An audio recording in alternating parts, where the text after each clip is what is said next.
ಈ ಪರೀಕ್ಷಾ ಹಾಲ್ನಲ್ಲಿ ಪರೀಕ್ಷಾ ಸಿಬ್ಬಂದಿಗಳನ್ನು ಯಾಕೆ ನೇಮಿಸ್ತಾರೆ? ಪರೀಕ್ಷೆಯಲ್ಲಾಗುವಂತಹ ಅಕ್ರಮವನ್ನು ತಡಿಲಿ ಅಂತ ಹೇಳಿ. ಬಟ್ ಇವ್ರು ಮಾಡಿದ್ದೇನು? ಹಾಗಾದ್ರೆ ಸಿಇಟಿ ಪರೀಕ್ಷೆಯ ಡ್ರೆಸ್ ಕೋಡ್ ಏನು ಹೇಳುತ್ತೆ? ಡ್ರೆಸ್ ಕೋಡ್ನಲ್ಲಿ ಏನೆಲ್ಲ ಅಂಶಗಳಿದೆ? ಹಾಗಾದ್ರೆ ಡ್ರೆಸ್ ಕೋಡ್ನಲ್ಲಿ ಜನಿವಾರ ಧರಿಸಬಾರ್ದು ಅನ್ನುವಂತಹ ಅಂಶ ಎಲ್ಲಾದರೂ ಇದೆಯಾ? ಸಿಇಟಿ ಪರೀಕ್ಷೆಯ ಡ್ರೆಸ್ ಕೋಡ್ನ ವಿಚಾರಕ್ಕೆ ಸಂಬಂಧಪಟ್ಟಂತೆ ನಾವು ನಿಮಗೆ ಮಾಹಿತಿಯನ್ನು ಕೊಡ್ತಾ ಹೋಗ್ತೀವಿ. ಡ್ರೆಸ್ ಕೋಡ್ನ ವಿಚಾರದಲ್ಲಿ ಯಾವುದೇ ರೀತಿಯ ಅಂಶಗಳಿಲ್ಲ. ಜನಿವಾರವನ್ನು ಧರಿಸಬಾರ್ದು, ಜನಿವಾರವನ್ನು ಧರಿಸಿ ಪರೀಕ್ಷೆ ಅಟೆಂಡ್ ಆಗಬಾರ್ದು ಅಂಥೇಳಿ. ಹಾಗಾದರೆ ಡ್ರೆಸ್ ಕೋಡ್ನಲ್ಲಿರುವಂತಹ ಅಂಶ ಏನು? ಪುರುಷ ಮತ್ತು ಮಹಿಳಾ ಅಭ್ಯರ್ಥಿಗಳಿಗೆ ಪ್ರತ್ಯೇಕ ವಸ್ತ್ರ ಸಂಹಿತೆ ಇದೆ. ಪರೀಕ್ಷೆಯ ಹಾಲ್ಗೆ ಹೋಗುವಂತಹ ಸಂದರ್ಭದಲ್ಲಿ ಇಂತಹದ್ದೇ ಬಟ್ಟೆಯನ್ನು ಧರಿಸಿರಬೇಕು ಅನ್ನುವಂತಹ ವಿಚಾರ ಇದೆ.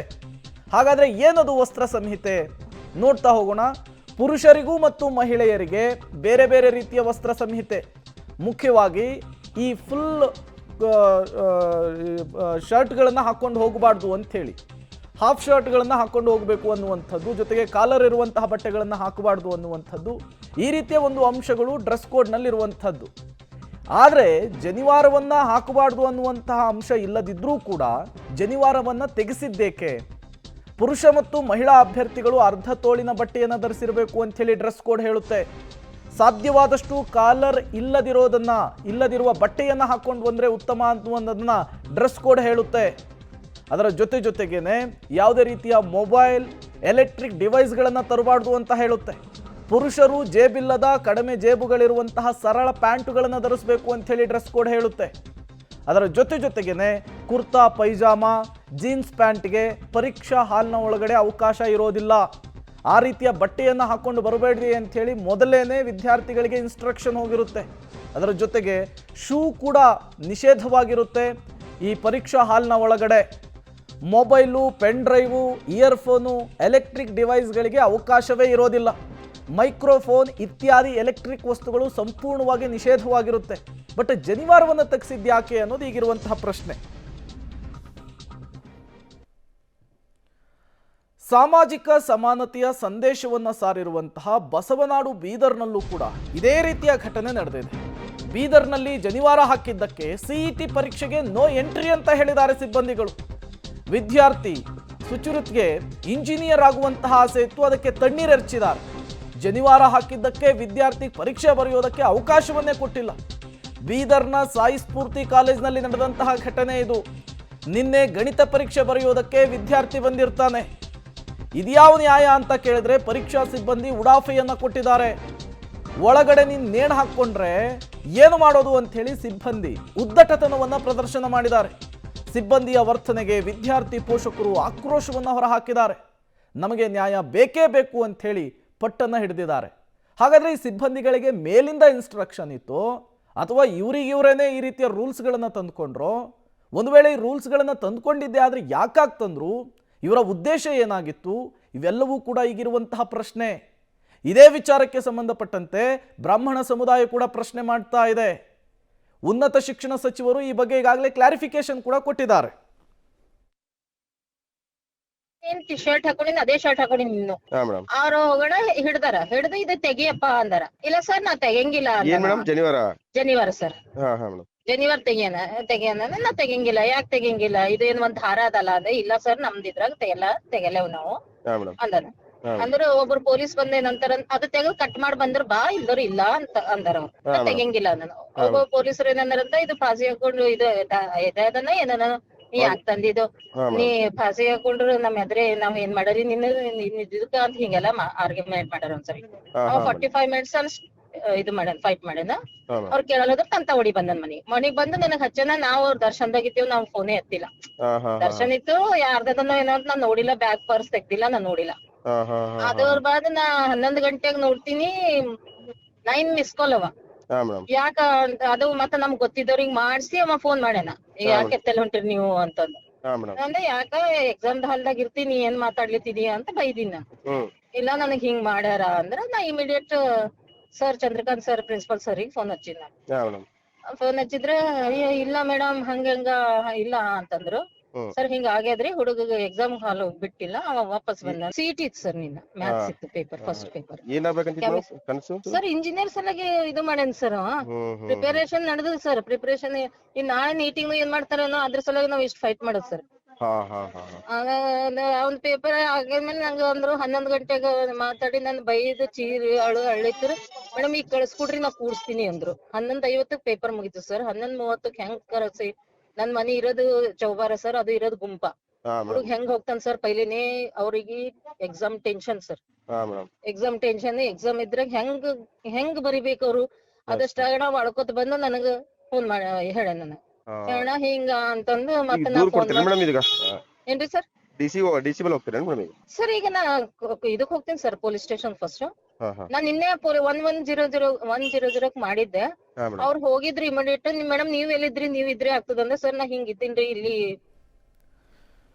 ವಿದ್ಯಾರ್ಥಿಗಳು ಕಷ್ಟಪಟ್ಟು ಪರೀಕ್ಷೆ ಬರೆಯೋದಕ್ಕಂತ ಹೇಳಿ ಹಾಲಿಗೆ ಬಂದರೆ ಈ ರೀತಿ ಹುಚ್ಚಾಟವನ್ನು ಪ್ರದರ್ಶನ ಮಾಡಿಬಿಟ್ರೆ ಸಿಬ್ಬಂದಿಗಳೇ ಹೇಗೆ ಅಂತ ತೀಕ್ಷ್ಣವಾಗಿ ಆ್ಯಕ್ಷನ್ ತಗೊಳ್ಳೋದು ಕೂಡ ನಾವು ಮಾಡ್ಕೊಂಡು ಬಂದಿದ್ದೀವಿ. ಇವತ್ತು ಕೂಡ ನೀವು ಏನು ಮಾಹಿತಿಯನ್ನು ಕೊಟ್ಟಿದ್ದೀರಿ ಮತ್ತು ಕೆಲವು ವಿಚಾರಗಳನ್ನು ತೋರಿಸಿದ್ದೀರಿ, ಅದನ್ನು ಕಠಿಣವಾಗಿ ಮತ್ತು ಅದು ಯಾಕೆ ಶುರುವಾಯಿತು ಅನ್ನೋದು ಬಹಳ ಮುಖ್ಯ ಆಗ್ತದೆ. ಯಾರು ಅವ್ರು ಮಾಡಿರೋರು ಅದನ್ನು ತಗೊಳ್ಬೇಕಾಗತ್ತೆ. ಅದನ್ನು ತೀಕ್ಷ್ಣವಾಗಿ ಆಕ್ಷನ್ ತಗೊಳ್ತಕ್ಕಂಥ ವ್ಯವಸ್ಥೆನ ಇಮಿಡಿಯೇಟ್ ಆಗಿ ನಾವು ಮಾಡ್ತಕ್ಕಂಥ ಅಲ್ಲ ಈಗ ಆಗಿರೋದ್ರಿಂದ ಅದನ್ನ ಹೆಂಗೆ ಏನ್ ಮಾಡ್ಬೇಕಂತನೂ ಕೂಡ ಅದನ್ನ ಹೈಯರ್, ಯಾಕೆಂದ್ರೆ ನನ್ನ ಡಿಪಾರ್ಟ್ಮೆಂಟ್ ಇಲ್ಲದೆ ಇರೋದು ಅಲ್ಲ ನಂಗೆ ಗೊತ್ತಿಲ್ಲ. ಅದನ್ನ ಒಬ್ಬರಿಗೋಸ್ಕರ ಅಂತ ಹೇಳಿದಾಗ ಒಬ್ಬರಿಗೆ ತಪ್ಪಾದ್ರೇನು ಸರ್ಕಾರ ಒಂದು ಆದೇಶನ ಮಾಡಬೇಕಾಗತ್ತೆ. ಈ ರೀಸನ್ ಅಲ್ಲಿ ಮಕ್ಕಳ ತಪ್ಪಿಲ್ಲ ಅಂತ ಹೇಳಿದ್ರೆ then we have to work out something and then give. ಒಂದು ಮಕ್ಕಳಿಗೂ ಅನ್ಯಾಯ ಆದರೆ ಅದು ತಪ್ಪೇ. ಸೊ ಅದನ್ನು ನಾನು ಸುಧಾಕರ್ ಅವ್ರಿಗೂ ಕೂಡ ನಾನು ಪರ್ಸನಲಾಗಿ ನಾನು ಮಾತಾಡ್ತೀನಿ, ಕನ್ಸರ್ನ್ ಡಿಪಾರ್ಟ್ಮೆಂಟಿಗೆ ಮಾತಾಡಿ ಅದು ಯಾವ ರೀತಿ ಅವ್ರಿಗೆ ಸಹಕಾರ ಆಗಬೇಕು ನಾವು ಮಾಡಿ.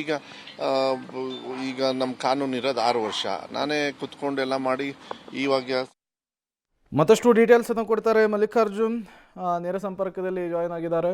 ಮಲ್ಲಿಕಾರ್ಜುನ್, ಈ ಪರೀಕ್ಷೆಗೂ ಜನಿವಾರಕ್ಕೂ ಏನು ಸಂಬಂಧ ಅಂಥೇಳಿ ಗೊತ್ತಾಗ್ತಾ ಇಲ್ಲ. ಕಷ್ಟಪಟ್ಟು ವಿದ್ಯಾರ್ಥಿ ಒಬ್ಬ ಓದಿರ್ತಾನೆ, ಮೇಲಿನ ಸಚಿವರುಗಳು, ಶಿಕ್ಷಣ ಇಲಾಖೆ, ಉನ್ನತ ಶಿಕ್ಷಣ ಇಲಾಖೆಯಿಂದ ಯಾವುದೇ ರೀತಿಯ ಇನ್ಸ್ಟ್ರಕ್ಷನ್ ಬಂದಿಲ್ಲ. ಆದರೂ ಕೂಡ ಈ ರೀತಿಯ ಘಟನೆ ನಡೆದಿದ್ದು ಯಾಕೆ? ಪೋಷಕರು ಮತ್ತು ವಿದ್ಯಾರ್ಥಿಯ ಬಗ್ಗೆ ಏನು ಹೇಳ್ತಿದ್ದಾರೆ ಅಂತ ಹೇಳಿ.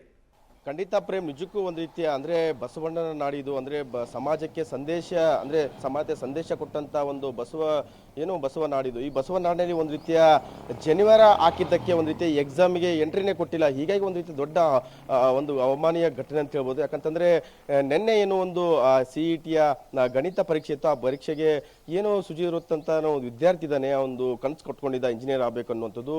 ಅವ್ರು ಎಕ್ಸಾಮ್ ಬರೆಯೋಕ್ಕೆ ಎಂಟ್ರಿ ಹೋದಾಗ ಅಲ್ಲಿಂದ ಸಿಬ್ಬಂದಿಗಳು ತಡೆದು ಒಂದು ರೀತಿ ಅಂದರೆ ಹಿಂದೆ ಕೂಡ ಈಗ ಆಲ್ರೆಡಿ 2 ಎಕ್ಸಾಮನ್ನು ಬರೆದಿದ್ದ, ಅಲ್ಲೇ ಒಳಗಡೆ ಬಿಟ್ಟಿದ್ರು. ಆದರೆ ನಿನ್ನೆ ಮಾತ್ರ ಈ ಒಂದು ಘಟನೆ ಆಗಿರುವಂಥದ್ದು. ಅಂದರೆ ಅಲ್ಲಿ ಒಳಗಿದ್ದಂಥ ಜನಿವಾರ ನೀ ತೆಗಿ ಅನ್ನುವಂಥದ್ದನ್ನು ಪ್ರಶ್ನೆ ಮಾಡ್ತಾರೆ ಆ ಸಿಬ್ಬಂದಿ. ನಾನು ತೆಗೆಯೋದಿಲ್ಲ, ಇದು ನಮ್ಮ ಸಂಪ್ರದಾಯ ಹಾಕೋತೀನಿ ಅನ್ನುವಂಥದ್ದನ್ನು ಮಾತನ್ನು ಹೇಳಿದ್ರು ಕೂಡ ಒಳಗಡೆ ಹೋಗಿ ನೀನು ಸೂಸೈಡ್ ಮಾಡ್ಕೊಂಡ್ರೆ ಹೇಗೆ ಅನ್ನುವಂಥದ್ದು ಈ ರೀತಿಯ ಒಂದು ಉಡಾಫೆಯ ಉತ್ತರ ಕೊಟ್ಟು ಆ ಹುಡುಗನಿಗೆ ಅಲ್ಲೇ ನಿಲ್ಲಿಸಿರುವಂಥದ್ದು. ಬರೋಬ್ಬರಿ 45 ನಿಮಿಷ ಆ ಹುಡುಗ ಒಂದು ರೀತಿಯ ಸಿಬ್ಬಂದಿ ಜೊತೆ ಒಂದು ರೀತಿಯ ಎಷ್ಟೋ ಪ್ರಯತ್ನ ಪಡ್ತಾನೆ, ಎಷ್ಟೋ ಹೇಳ್ತಾನೆ, ಆದರೆ ಯಾರೂ ಕೇಳೋದಿಲ್ಲ. ಹಾಗಾಗಿ ಅಲ್ಲಿಂದ ಮರನೊಂದು ವಿದ್ಯಾರ್ಥಿ ಮನೆಗೆ ವಾಪಸ್ ಬರ್ತಾನೆ. ವಾಪಸ್ ಬಂದಂಥ ಸಂದರ್ಭದಲ್ಲಿ ತಾಯಿಗೆ ಫೋನ್ ಮಾಡಿ ಹೇಳಿದಾಗ ತಾಯಿ ಪ್ರಿನ್ಸಿಪಲ್ಗೆ ಫೋನ್ ಮಾಡ್ತಾರೆ. ಪ್ರಿನ್ಸಿಪಲ್ಗೆ ಫೋನ್ ಮಾಡಿದಾಗ ಆ ರೀತಿ ಆಗಿಲ್ಲ ಅನ್ನುವಂಥದ್ದನ್ನು ಹೇಳ್ತಾರೆ. ಆದರೆ ತಾಯಿ ಹೇಳ್ತಾರಂಥದ್ದು ಈ ರೀತಿ ಯಾಕೆ ಆಗ್ತಾ ಇದೆ, ನೆಕ್ಸ್ಟ್ ನಾವು ನೀಟು ಕೂಡ ಬರೀಬೇಕು, ಆ ಸಮಯದಲ್ಲಿ ಈ ರೀತಿ ಆದರೆ ಹೆಂಗೆ ಅನ್ನುವಂಥದ್ದು ಈಗ ಪ್ರಶ್ನೆ ಕಾಡ್ತಂತು. ಭಾಳ ನೊಂದಿರುವಂಥದ್ದು ತಾಯಿ ಮತ್ತು ವಿದ್ಯಾರ್ಥಿ. ಹೀಗಾಗಿ ಒಂದು ಪ್ರಶ್ನೆ ಮಾಡುವಂಥದ್ದು ಅಂದರೆ ಪೊಲೀಸ್ ಸ್ಟೇಷನ್ಗೆ ಹೋಗ್ತೀನಿ ಅನ್ನುವಂಥದ್ದು ಈಗ ತಾಯಿ ಹೇಳ್ತಾರೆ. ಅಂದರೆ ಮುಂದಿನ ಹೋರಾಟ ಯಾವ ರೀತಿ ಮಾಡಬೇಕು ಅನ್ನುವಂಥದ್ದನ್ನು ಈಗ ಅವರು ಪಟ್ಟಿಡಿದು ಕೂತಿರುವಂಥದ್ದು. ಅಂದರೆ ಇದು ದೊಡ್ಡ ಅವಮಾನೀಯ ಘಟನೆ ಅಂತ ಹೇಳ್ಬೋದು ಪ್ರೇಮ್, ಬೀದರ್ನಲ್ಲಿ. ಓಕೆ, ಥ್ಯಾಂಕ್ ಯು ಮಲ್ಲಿಕಾರ್ಜುನ್ ತಮ್ಮೆಲ್ಲ ಮಾಹಿತಿಗಾಗಿ. ಈ ಜಾತಿ ಧರ್ಮ ಆಚರಣೆಯನ್ನು ಬದಿಗಿಡೋಣ. ಒಬ್ಬ ವಿದ್ಯಾರ್ಥಿ ಜೀವನದ ಪ್ರಶ್ನೆ ಇದು. ಪರೀಕ್ಷೆ ಬರೆಯೋದಕ್ಕೆ ಅವಕಾಶ ಕೊಟ್ಟಿಲ್ಲ ಅಂದರೆ ಈ ವಿಚಾರಕ್ಕೆ ಸಂಬಂಧಪಟ್ಟಂತೆ ಉನ್ನತ ಶಿಕ್ಷಣ ಸಚಿವರು ಮಾತನಾಡಿದ್ದಾರೆ. ಜನಿವಾರ ಹಾಕಿದ್ದಕ್ಕೆ ಪರೀಕ್ಷೆಗೆ ಅವಕಾಶ ನೀಡದ ವಿಚಾರ. ಪಬ್ಲಿಕ್ ಟಿವಿಗೆ ಸಚಿವ MC ಸುಧಾಕರ್ ಪ್ರತಿಕ್ರಿಯೆ. KEEAಯಿಂದ ಜನಿವಾರ ತೆಗೆಸಿ ಪರೀಕ್ಷೆ ಬರೆಸಿರುವಂತಹ ನಿಯಮ ಸರಿಯಿಲ್ಲ. ಪ್ರಕರಣದ ಬಗ್ಗೆ ವರದಿಯನ್ನು ತರಿಸಿಕೊಳ್ತೇವೆ. ಜನಿವಾರವನ್ನು ತೆಗೆಸಿದರೆ ಖಂಡಿತವಾಗಿಯೂ ಕ್ರಮ ತೆಗೆದುಕೊಳ್ತೇವೆ. ಯಾವುದೇ ಧರ್ಮದ ನಂಬಿಕೆಗೆ ಧಕ್ಕೆ ಬರುವ ಹಾಗೆ ನಡೆದುಕೊಳ್ಳಬಾರದು. ತಪ್ಪಿತಸ್ಥರ ವಿರುದ್ಧ ಕ್ರಮದ ಎಚ್ಚರಿಕೆಯನ್ನು ಕೊಟ್ಟಿದ್ದಾರೆ ಸಚಿವ ಸುಧಾಕರ್ ಅವರು. ನಮ್ಮ ಸ್ನೇಹಿತರು ಯಾರೋ ಹೇಳಿದ್ರು ಈ ರೀತಿ ಏನೋ ನಡೆದಿದೆ ಘಟನೆ ಅಂತ. ನಾನು ನಮ್ಮ ಅಧಿಕಾರಿಗಳ ಜೊತೆ ಅದನ್ನು ಪರಿಶೀಲನೆ ಮಾಡಿದೆ. ಶಿವಮೊಗ್ಗ ಮತ್ತು ಬೀದರಲ್ಲಾಗಿದೆ ಅಂಥೇಳಿ ಮಾಹಿತಿಯನ್ನು ಹೇಳಿದ್ರು. ಆದರೆ ಅಲ್ಲಿರ್ತಕ್ಕಂಥ ಸ್ಥಳೀಯ ಜಿಲ್ಲಾಧಿಕಾರಿಗಳಿಗೆ ಜವಾಬ್ದಾರಿ ಇದೆ. ನಾವು ಎಲ್ಲೂ KEAಯಿಂದ ಎಲ್ಲೂ ಜನಿವಾರ ತೆಗಿಬೇಕು ಅಂತಕ್ಕಂಥ ಸೂಚನೆ ಮತ್ತೊಂದು ನಾವು ಯಾರೂ ಕೊಟ್ಟಿಲ್ಲ. ಆ ರೀತಿ ಸ್ಥಳೀಯವಾಗಿ ಯಾರಿಗೂ ಜನಿವಾರ ಹಾಕ್ಕೊಂಡು ಬಂದಿದ್ದಾರೆ ಅಂತ ಪರೀಕ್ಷೆ ಬರೀಲಿಕ್ಕೆ ಯಾರೂ ಅಡ್ಡಿಪಡಿಸಿಲ್ಲ. ಮಾಹಿತಿ ಇರೋವಂಥದ್ದು ತೆಗೆಸಿದ್ದಾರೆ ಅಂತಕ್ಕಂಥದ್ದು. ಆದರೆ ಅವರು ಕೂಡ ಅಲ್ಲಿ ಅಲ್ಗಳೆದಿದ್ದಾರೆ. ಆ ರೀತಿ ನಾವು ಯಾರಿಗೂ ತೆಗೆಸಿಲ್ಲ ಅಂತಕ್ಕಂಥದ್ದು ಶಿವಮೊಗ್ಗಕ್ಕೆ ಸಂಬಂಧಪಟ್ಟಂಥ ADC ಅವರು ಹೇಳಿಕೆ ಕೊಟ್ಟಿದ್ದಾರೆ. ಅದರಿಂದ ಬಹುಶಃ ಇದರ ಸತ್ಯಾಸತ್ಯತೆಯನ್ನು ತಿಳ್ಕೊಳ್ಳೋಣ. ಯಾಕಂದರೆ ಆ ರೀತಿಯಾಗಿ KEA ಮುಖಾಂತರ ಯಾವುದೂ ಸೂಚನೆ ಇಲ್ಲ. ಸ್ಥಳೀಯ ಜಿಲ್ಲಾಧಿಕಾರಿಗಳಿಗೆ ನಾವು ಏನು ಪ್ರೋಟೋಕಾಲ್ಸ್ ಏನು ಫಾಲೋ ಮಾಡಬೇಕು, ಯಾವುದೇ ರೀತಿ ಪರೀಕ್ಷಾ ಅವ್ಯವಹಾರ ಆಗಬಾರ್ದು ಅಂತಕ್ಕಂಥ ದೃಷ್ಟಿಯಲ್ಲಿ ನಾವು ಸೂಚನೆಗಳು ಕೊಟ್ಟಿರ್ತೀವಿ. ಆದರೆ ಈ ರೀತಿಯಾಗಿ ಈ ಕರ್ನಾಟಕ ಪರೀಕ್ಷಾ ಪ್ರಾಧಿಕಾರ ವಿವಾದವಿಲ್ಲದೇನೆ ಪರೀಕ್ಷೆನ ನಡೆಸೋದಕ್ಕೆ ಬರೋದಿಲ್ವಾ ಅಂಥೇಳಿ ಪ್ರತಿ ಬಾರಿ ಪರೀಕ್ಷೆ ಸಂದರ್ಭದಲ್ಲಿ ಏನಾದ್ರು ಒಂದು ಎಡವಟ್ಟು ಮಾಡ್ಕೊಳ್ತಾನೆ ಇರ್ತಾರೆ. ಇವರು ಮಾಡಿಕೊಳ್ಳುವಂತಹ ಎಡವಟ್ಟಿಗೆ, ಇವರು ತೆಗೆದುಕೊಳ್ಳುವಂತಹ ನಿರ್ಧಾರಕ್ಕೆ ವಿದ್ಯಾರ್ಥಿಗಳ ಜೀವನ ಈಗ ಅತಂತ್ರ ಪರಿಸ್ಥಿತಿಯಲ್ಲಿದೆ. ಪರೀಕ್ಷೆ ಬರದೇ ಇರುವಂತಹ ಇಬ್ಬರು ವಿದ್ಯಾರ್ಥಿಗಳು ಏನು ಮಾಡಬೇಕು ಅಂಥೇಳಿ